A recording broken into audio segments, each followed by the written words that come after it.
TDP Janasena సీట్ల ప్రకటనపై తనదైన శైలిలో పంచ్లు పేల్చారు మంత్రి రోజా. ఏ ప్యాకేజ్ కోసం 24 సీట్లకు పవన్ కళ్యాణ్ తలవంచారో ప్రజలకు చెప్పాలన్నారు.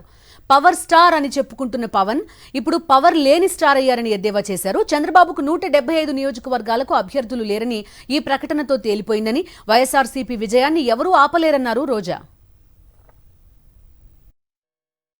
టీడీపీ జనసేన ఉమ్మడి జాబితా రిలీజ్ అయిన తర్వాత జగన్మోహన్ రెడ్డి గారు చెప్పే వై నాట్ 175 ఎందుకు రీచ్ కాలేము అనేది ఎవరికి కూడా డౌట్ లేదు. ఖచ్చితంగా రీచ్ అవుతాం 175కి 175 అని ఈరోజు వైఎస్ఆర్సీపీ శ్రేణులంతా చాలా చాలా హ్యాపీగా ఉన్నారు. ఎప్పుడైనా ఒక పార్టీ జాబితా రిలీజ్ అయినప్పుడు ఆ పార్టీలో ఉన్న కార్యకర్తలు నాయకులు సంబరాలు చేసుకుంటారు.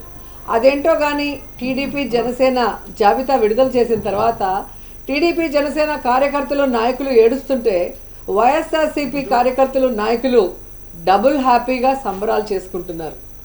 ఆ జాబితా చూశాక పవన్ కళ్యాణ్ అసలు ఎందుకు పార్టీ పెట్టాడు అని మాకే కాదు, ఈరోజు జనసేన కార్యకర్తలు నాయకులకు కూడా అర్థం కావట్లేదు. ఎందుకంటే పవర్ షేరింగ్ అన్నాడు, సీట్ షేరింగ్ అన్నాడు, ఓట్ షేరింగ్ అన్నాడు, కానీ పావలా శాతం కూడా సీట్లు తెచ్చుకోలేకపోయాడు ఈ పీకే పవర్ స్టార్ అనేది. ఈరోజు ప్రజలు అంటున్నారు ఈయన పవర్ స్టార్ కాదు, పవర్ లేని స్టార్ అని.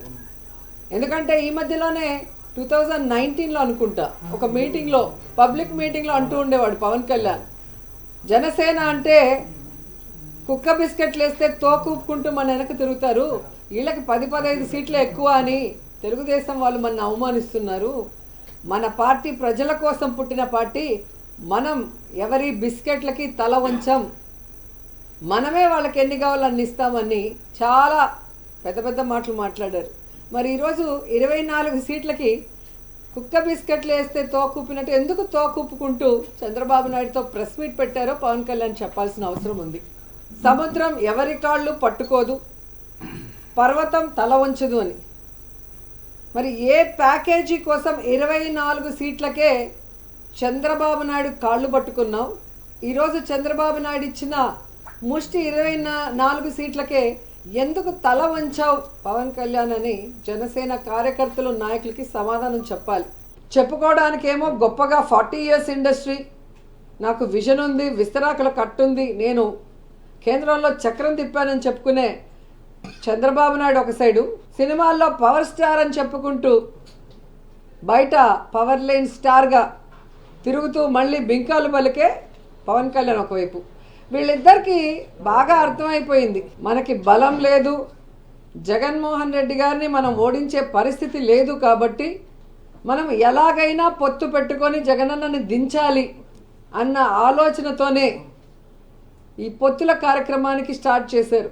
కొద్దిసేపు బీజేపీ సంకనెక్కాలని చూస్తారు, బీజేపీ సంఖ ఎత్తించుకోకపోతే కాంగ్రెస్ సంకనెక్కాలని చూస్తారు, ఆ కాంగ్రెస్ ఎక్కించుకోకపోతే పిల్ల పార్టీలతో పోవాలని చూస్తారు. అంటే వాళ్ళల్లో వాళ్ళకి ఒక గందరగోళం, ఎవరితో పొత్తు పెట్టుకోవాలి, ఎలా వెళ్ళాలి, ఎవరు మనని పొత్తు పెట్టుకోవడానికి అవకాశం ఇస్తారో అర్థం కాకుండా గందరగోళం పరిస్థితిలో ఈరోజు 118 స్థానాలు అనౌన్స్ చేశారనేది మనం అర్థం చేసుకోవాలి.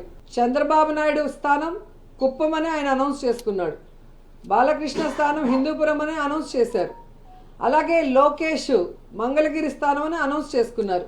కానీ పవన్ కళ్యాణ్ ఎక్కడ నించోలో ఏ స్థానమో కూడా ఇంకా చంద్రబాబు నాయుడు డిసైడ్ చేసేంత వరకు అనౌన్స్ చేసుకోలేని దౌర్భాగ్య పరిస్థితిలో ఉన్నారు. అంటే అర్థం ఏంటి, ఒక చోట ఓడిపోయిన వాడికి మొదటి ఇచ్చారు, 2 చోట్ల ఓడిపోయిన వాడికి తర్వాత ఇస్తాంలే సెకండ్ జాబితాలో అని ఒక కేర్లెస్నెస్ ఏమో పవన్ కళ్యాణ్ చంద్రబాబు నాయుడిని అడిగి తెలుసుకోవాలని కూడా ఈ సందర్భంగా తెలియజేసుకుంటున్నా.